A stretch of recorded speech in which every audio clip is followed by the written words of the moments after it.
The show's not quite over, so relax and have a second cup of the Morning Blend.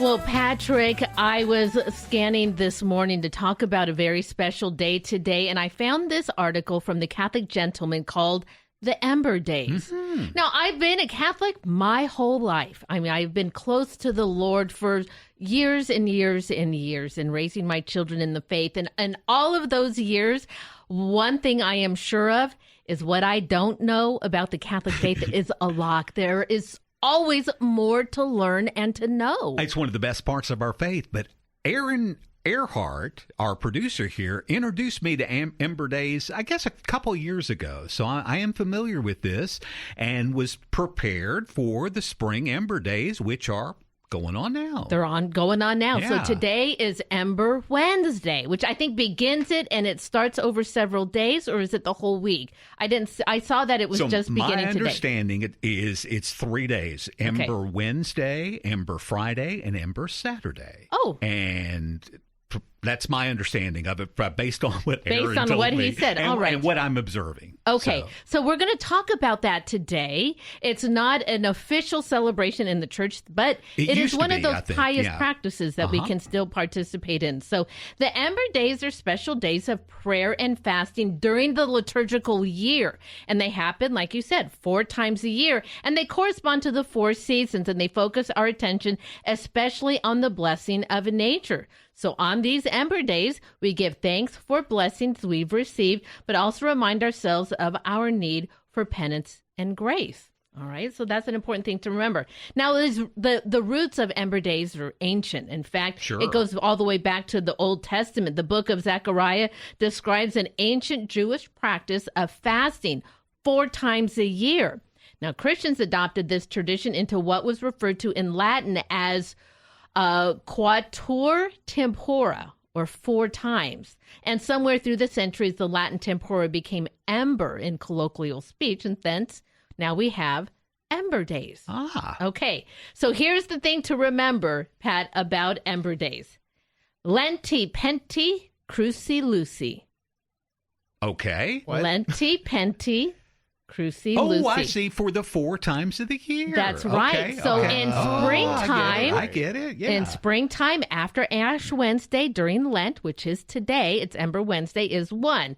In summertime, after Pentecost, there's your Penty Day. In the fall, that is after September 14th, on the feast of the Exaltation of the Holy Cross, Cruci. And then in winter, after December 13th, on the feast of St. Lucy. St. Lucy, that's right. So Lenti, Penti, Cruci, Lucy. Although they do say there's a better way to say it, Lucy, Ashes, Dove, and Cross.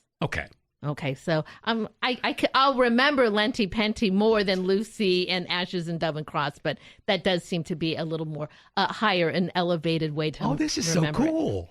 Isn't that amazing? Yeah.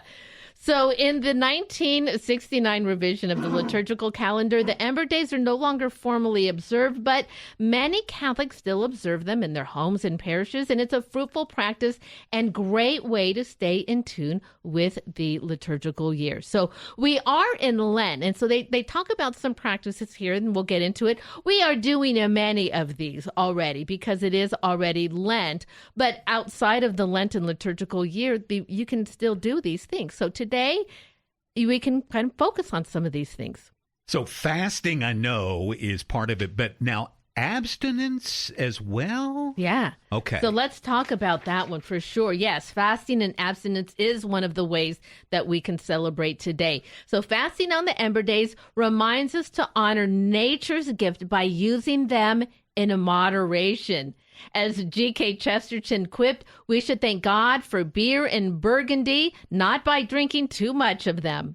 But at one time, fasting on the Ember Days was obligatory. Now, according to the Code of Canon Law, fasting and abstinence on Ember Days is commended, but not required. See, I've heard that you really should only observe the abstinence on the Friday of Ember Days. So I wasn't sure if the abstinence is on all 3. Okay. Might as well err on the side of caution, right? Just one extra day. Yeah. Another way is, of course, obviously through Thanksgiving. On the Ember Days, we give thanks for the fruits of the earth. Even though we don't live in an agrarian society, it's good for us to give thanks for food that we have such easy access to. We may not grow it all ourselves, but we're fed because of the work of others' hands. Now, we're in February. People might start looking forward to that garden planting. Maybe if you've never planted before, this would be a good opportunity to maybe begin to think about an area of your yard where you can grow a few things. I'll tell you this for sure, with my kids, when we had a little garden, even though they may not like the green beans, if we grew them ourselves and then pick them together and then cook them, I guarantee you they'll at least try it. They'll try it. Now, if they, don't like it after that, then that. But there is something about growing your own and feeding yourself with the fruits that the earth provides us. Yeah. Oh, yeah, it's really cool. And speaking of that agrarian society part, that's where I came to know about Ember Days in kind of a historical context, because they usually line up with the first one being the planting season, and the one in the fall lining up with the harvest season. Yeah. And so part of that tradition then was lots of prayers for a good harvest, because if the harvest wasn't good, you might not survive, or your family might not survive. And so that was a really important part of kind of historical Europe and Catholicism. Yeah. This is also an important day, or a very important time, to pray for priests. Now, this is very interesting, too. In the past, priests were ordained on the Ember Days. The laity would pray for the priest getting ordained on that day and ask that God would send them good priests. So the Ember Days still provide a great opportunity for us to pray for priests. And you think about how stretched, especially during the Lenten season, that priests are. Boy, they are heroic witnesses to our Lord, and we should always continue to pray for them, especially if you're not maybe seeing eye to eye on decisions of the priest. Pray always for that priest, and that your situation be reconciled. And then lastly, of course, almsgiving. Almsgiving. Yeah, the church is always tied together, giving thanks and giving alms. And the Ember Days are no exception. They're excellent opportunities to support the needy. Now, there's also quite a few number of prayers that go along with these special days as well. So there is a prayer for the Ember Days, and it begins with an antiphon: "Bless the Lord, O my soul, and never forget all that he has done for me, from generation to generation." I love that one. Isn't that beautiful? Yeah, bless the Lord, O my soul. Somebody should write a song like that. You think so? Right? I think that's a good one.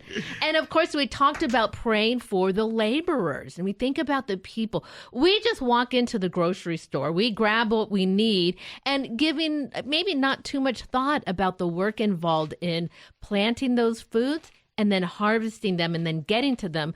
I think in many countries, especially third world countries, where the grocery stores are not plentiful. But if I want to, any variety of fruit, here it is the middle of winter last week, I went and bought artichokes right there. They probably came from some far off distant place, but do we spend time thinking about what it takes to make sure that our grocery stores are plentiful? So thank the laborer. Good thinking, yeah.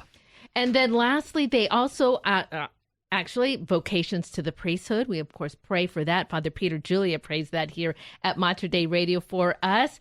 And then lastly, there is a prayer in honor of Christ's betrayal and passion.